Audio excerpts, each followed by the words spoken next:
الصلاة لدلوك الشمس إلى غسق الليل وقرآن الفجر إن قرآن الفجر كان مشهودا في الكرام عزيزان الكرام القدر. آج کے بیان کا موضوع ایک خاص غفلت اور کوتاہی جو پچھلے ہفتے کے مضمون سے ملتا جلتا ہے اور ان گرمی کے دنوں میں اور بھی زیادہ غفلت بڑھ جاتی ہے.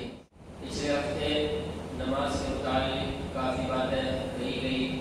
انہی نمازوں میں سے ایک تو مطلقاً نماز میں لاپرواہی بہت زیادہ ہے اور ان میں سے بھی خاص طور پر فجر کی نماز میں ہم سے غفلت اور کوتاہی حد سے زیادہ ہوتی ہے. جو باتیں ہوں گی یا پہلے اور آئندہ کبھی جو اس طرح کی باتیں ہوتی ہیں ان کا مقصد متنبع کرنا ہوتا ہے، کسی کو ذلیل اور حقیر بتانا نہیں، بلکہ مقصد اور ارادہ یہ ہوتا ہے کہ ہم سے جو کمی اور کوتاہی ہو رہی ہے ہم ان کمی کوتاہیوں کو دور کریں اور دین و شریعت میں اللہ اور رسول نے ہم پر جو ذمہ داری عائد کی ہے ہم ان ذمہ داریوں کو ان کے پورے اصول و آداب کے ساتھ ادا کرنے والے ہو جائیں. نماز باقی نمازوں میں اور بھی زیادہ افضل اور فضیلت کی حامل ہے. فجر کی 2 رکعت نماز جو ہے سورج کے نکلنے سے پہلے پڑھتے ہیں. سورج اگر نکل آیا تو فجر کی نماز قضا ہو گئی. اللہ کے رسول صلی اللہ علیہ وسلم کی حدیث کے اندر یہ بات ملتی ہے. اللہ کے رسول صلی اللہ علیہ وسلم نے فرمایا کہ جس شخص نے عشاء کی نماز جماعت کے ساتھ ادا کر لی گویا اس نے آدھی رات اللہ کی عبادت اطاعت میں گزار دیا اور پھر اس نے فجر کی نماز بھی جماعت کے ساتھ ادا کر لی تو باقی آدھی رات بھی اس نے عبادت میں گزار دی اور یہ ایسا ہو گیا جیسے اس نے پوری رات عبادت میں ادا کر دی. ہمیں چاہیے کہ ہم ایسے وقت میں اٹھ کر اپنی ذمہ داریوں کا دھیان کریں اور فجر کی نماز کو ادا کریں. شریعت میں یہ بھی ایک فائدہ ہے کہ جس حکم میں اللہ تعالیٰ نے جو حکم ہمیں ادا کرنے کو دیا ہے جس حکم کو ادا کرنے میں جتنی زیادہ مشقت و پریشانی ہوگی ثواب اتنا زیادہ بڑھا دیا جاتا ہے. فجر کی نماز کے وقت اٹھنا، وضو کرنا، لیٹرن باتھ روم سے فارغ ہونا، پھر نماز ادا کرنا ہم سب کو مشکل معلوم ہوتا ہے. اس کے اعتبار سے بھی فجر کی نماز کا ثواب اور زیادہ بڑا ہوگا. اس کے علاوہ ہم نے اور آپ نے سنا کہ انسانوں کے ساتھ اللہ کے فرشتے کرام الکاتبین ہیں اور محافظ فرشتے ہیں جو انسانوں کی حفاظت کرتے ہیں. ان کی ڈیوٹیاں چینج ہوتی ہیں، بدلتی ہیں. رات کے فرشتے الگ ہیں اور دن کے فرشتے الگ ہیں جو اعمال لکھتے ہیں. ہمارے شانوں پر کندھوں پر بیٹھے ہوئے ہوتے ہیں. دائیں سائڈ میں جو بیٹھے ہوئے ہیں وہ نیکیاں لکھتے ہیں اور بائیں سائڈ میں جو بیٹھے ہوئے ہیں وہ ہمارے گناہ لکھتے ہیں. تو یہ فجر کا وقت فرشتوں کے اجتماع کا بھی وقت. فرشتے جو فجر کے وقت میں اور عصر کے وقت میں آتے اور جاتے ان کا اجتماع ہوتا ہے. ان کا اثر بھی ہم پر ہوتا ہے اور اس سے آگے جو حدیث میں ہی بات ہے کہ فرشتے جب بندوں کے اعمال لے کر اللہ کے یہاں پہنچتے ہیں اللہ تعالیٰ ان سے سوال و جواب کرتے ہیں، پوچھتے ہیں کہ تم ہمارے بندے کو کس حال میں چھوڑ کر آئے ہو. تو جو بندہ فجر کی نماز پڑھ رہا ہے اور عصر کی نماز پڑھ رہا ہے، جو عصر کے وقت جاتے ہیں عصر کے وقت کا اور جو فجر کے وقت جاتے ہیں فجر کے وقت کا اللہ تعالیٰ سے سوال پوچھتے ہیں. وہ کہ اللہ میں آپ کے بندوں کو نماز ذکر و عبادت کی حالت میں چھوڑ کر آیا ہوں. میں اس حال میں اسے چھوڑ کر آیا ہوں کہ آپ کا بندہ آپ کی بارگاہ میں عبادت اطاعت کر رہا تھا. لیکن آپ ذرا سوچ کر دیکھیں کہ فرشتے جھوٹ بولیں گے؟ فرشتوں کے اندر برائی کا گناہ کا مادہ اور برائی کا مادہ ہے ہی، صلاحیت ہی نہیں اس کے اندر.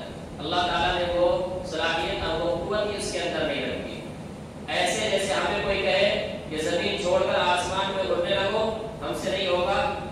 کیوں؟ کیونکہ اللہ نے ہمارے اندر وہ طاقت و قوت رکھی ہی نہیں. ایسے ہی فرشتوں کے اندر اللہ تعالیٰ نے وہ صفت اور وہ صلاحیت رکھی ہی نہیں کہ وہ گناہ کرے، وہ جھوٹ بولے، وہ غلط کام کرے. سبحان اللہ ما امرہ، کہ وہ اللہ کی نافرمانی نہیں کرتے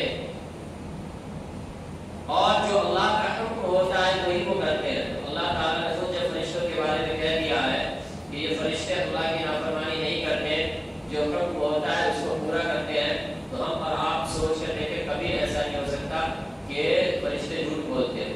تو ہم میں سے 80% مسلمان ہونے کے باوجود نماز چھوڑ دیتے ہیں. فرشتے کیا ان کے متعلق یہ کہیں گے کہ ہاں ہم نے اس بندے کو بھی نماز پڑھتے ہوئے دیکھا ہے؟ بالکل نہیں، بلکہ آپ کی حالت کیفیت بتائیں گے وہاں کہ آپ کا فلاں بندہ میں اس کو اس حالت میں چھوڑ کر آیا ہوں کہ وہ بالکل نماز سے غافل ہے، آپ کے حکم سے غافل ہے، فجر کی نماز قضا کرتی ضائع کرتی ہے. اور یہ 80 اور 20% کا حال تو عام نمازوں میں ہے. فجر کی نمازوں میں تو آپ دیکھیں کہ 90 یا 95% مسلمان سو رہے ہوتے ہیں. ان کو اس بات کی فکر ہی نہیں ہوتی کہ ہمیں مسجد میں جانا ہے اور نماز بھی ادا کرنی ہے، نماز پڑھنا ہے. اللہ تعالیٰ نے ہم پر ایک ذمہ داری عائد کی ہے. بعض حدیثوں کے اندر آپ کو یہ ملے گا کہ جو مسلمان، جو انسان فجر کے وقت اٹھ کر اللہ تعالیٰ کے حکم کو پورا کرتا ہے، فجر کی نماز پہلے پڑھتا ہے، مسجدوں کی طرف چلتا ہے، تو اس کے ہاتھ میں اسلام کا جھنڈا ہوتا ہے، اللہ کا جھنڈا ہوتا ہے. اور جو صبح اٹھ کر بازار کی طرف چل دیتا ہے، نمازوں کی فکر نہیں کرتا، تو وہ اپنے ہاتھ میں شیطان کا جھنڈا لے کر جا رہا ہوتا ہے. تو یہ تمام چیزیں کس سے متعلق ہے؟ فجر کے وقت سے. فجر کے وقت کو ہم غافل کر دیتے ہیں. اللہ کے رسول کی ایک حدیث کے اندر یہ بھی ہے، اللہ کے رسول نے فرمایا کہ اگر لوگوں کو عشاء اور فجر کی نماز کا ثواب معلوم ہو جائے، یعنی میں اسے تفصیل سے بتا دوں کہ فجر کی نماز پڑھنے کا کیا ثواب ہے، عشاء کی نماز پڑھنے کا کیا ثواب ہے، تو وہ ہر حال میں آئیں گے. اگرچہ انہیں کھسک کر آنا پڑے، پیروں میں چلنے کی صلاحیت نہ ہو اور کھسکتا ہوا جانا پڑے، پھر بھی وہ آئیں گے فجر کی نماز میں اگر ان کو وہ ثواب بتا دیا جائے کہ فجر کی نماز کے ثواب ہے اور جو عشاء کی نماز کے ثواب ہے. آپ صحابہ کرام کی زندگی کو پڑھیے، سیرت کی کتابیں اور حیات الصحابہ کی کتابیں پڑھیے، بالکل بعین ہی یہی آپ کو ملے گا. صحابہ کرام ایسے ہی تھے. کسی کو دوسرے کے سہارے پر جانے کی ضرورت پڑتی تھی، وہ دوسروں کے سہارے سے مسجد پہنچتے، لیکن مسجد ضرور پہنچتے. حالانکہ مجبوری میں جو بیمار ہے، معذور ہے، نابینا ہے یا بارش ہے، ایسے وقتوں میں جماعت جو ہے چھوڑنا مجبوری ہے اور ایسے میں اجازت ہوتی ہے جماعت چھوڑ سکتے ہیں. لیکن صحابہ کرام نابینا اگر کوئی ہوتا وہ دوسروں کے سہارے مسجد میں پہنچتا. بعض وہ صحابہ کرام بھی تھے کہ جو کھسک کر جانے کی ضرورت پڑتی تھی پھر بھی وہ مسجد میں پہنچ جاتے تھے. اور ہمیں اللہ تعالیٰ نے صحت و تندرستی دی ہے، جوانی دی ہے، جسم و جان میں قوت دی ہے، لیکن پھر بھی ہم خوب مزے میں سو رہے ہوتے ہیں. اور اس کی وجہ بھی ہے. وجہ کیا ہے؟ اللہ کے رسول صلی اللہ علیہ وسلم کی حدیث میں یہ بات بھی ملتی ہے کہ عشاء کی نماز کے بعد فوراً سونے کی فکر کرو. عشاء کے بعد باتیں کرنا، چونکہ زمانے جاہلیت میں لوگوں کی عادت تھی کہ راتوں کو بیٹھ کر وہ قصے کہانیاں کیا کرتے تھے، ادھر ادھر کی باتیں کیا کرتے تھے. اللہ کے رسول نے منع کیا کہ یہ سب چیزیں بند کرو اور عشاء کے بعد سونے کی فکر جلدی کرو. اور اس نے کی وجہ یہی تھی کہ جب عشاء کے بعد تم فوراً سو جاؤ گے، فجر کے وقت خود بخود آنکھ کھل جائے گی. ابھی بھی عشاء کی نماز ہمارے یہاں 9:15 پہ ہے. آدھا گھنٹہ آپ نماز کا نکال لیجئے، سنت نفل سب ملا کے اگر ٹائم نکالے بھی آدھا گھنٹہ بہت ہوتا ہے. بلکہ یہاں تو 35 سے 40 پر 2-4 گنے چنے افراد رہ جاتے ہیں اور سب جا چکے ہوتے ہیں. یعنی کہ 20 سے 25 منٹ میں سب نماز پڑھ لیتے ہیں، چاہے 15 رکعت پڑھے یا 17 رکعت پڑھے. آدھا گھنٹہ بھی اگر ہم شمار کریں تو وہ 45 تک پہنچتا ہے. 9:45 10 سوا 10 10:30 تک آپ لے لیجیے. 10:30 تک آپ کو سونے کے لیے وقت ہے. آپ 10:30 میں سو جائیے. 10:30 میں اگر آپ سو گئے، فجر کی نماز کا ٹائم ہے 5 بجے.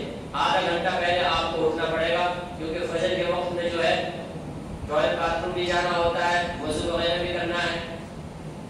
تو آدھا گھنٹہ پہلے آپ جگ جائیں، ان چیزوں سے فارغ ہو کر 2 رکعت سنت پڑھ کے فجر کی نماز میں حاضر ہو جائیں.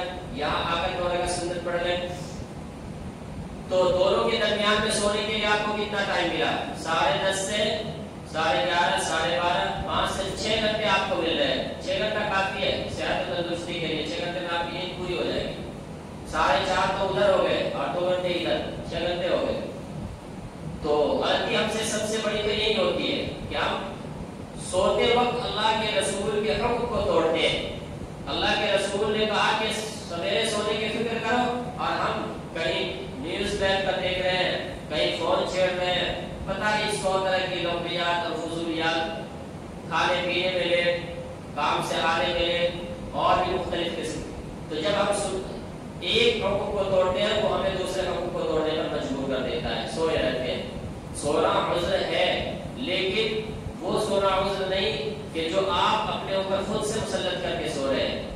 آپ پہلے سے یہ فکر کر کے سوئے کہ فجر کے وقت آپ کی نیند بھی پوری ہو جائے، فجر کے وقت آپ کی آنکھ بھی کھل جائے. آپ الارم لگا کر رکھیں، پھر بھی اگر آپ کی آنکھ نہیں کھلتی، کوئی جگانے والا نہیں ہوتا، تو یقیناً ایسے میں ہم معذور ہو کے اللہ کے آپ کہہ سکتے ہیں اللہ ہم نے سارے انتظامات کر رکھے تھے کہ فجر کی نماز ادا کریں گے، پھر بھی ہماری آنکھ نہ کھلی اور ہم ادا نہ کر پائے، نماز قضا ہو گئی، تو شاید ہم بچ جائے اللہ کے یہاں، معذور شمار ہو گے. لیکن ہم تو شروع سے ہی، بلکہ عملاً اگر میں کہوں تو عملاً ہمارا پورا انتظام ہی یہی ہوتا ہے کہ ہمیں فجر میں اٹھنا ہی نہیں ہے. اس لیے رات کو 12 ساڑھے 12 بجے تک جگے رہیں گے. اس کے بعد فون چھیڑتے چھیڑتے بالکل ہی اب جب بیکار آنکھ جواب دینے لگ گیا، جسم جواب دینے لگ گیا کہ اب جسم میں طاقت نہیں، آنکھوں میں جگنے کی صلاحیت نہیں، اب سائن رکھ کے ہم سوتے ہیں، ہماری نماز تو چھوٹے گی چھوٹے گی. یہ سب کب ہوگا؟ جب ہم اس کی فکر کریں گے، اور یہ فکر کرنا بے حد ضروری ہے. کیونکہ میں پہلے پچھلے ہفتے بتایا تھا جب عام نمازوں کا بیان تھا کہ نماز دین میں ایک تو بنیاد کی حیثیت رکھتا ہے. 5 چیزوں کو اللہ کے رسول نے اسلام کی بنیاد بتایا. بنیاد اسلام اور اسلام کی بنیاد 5 چیزوں پر ہے.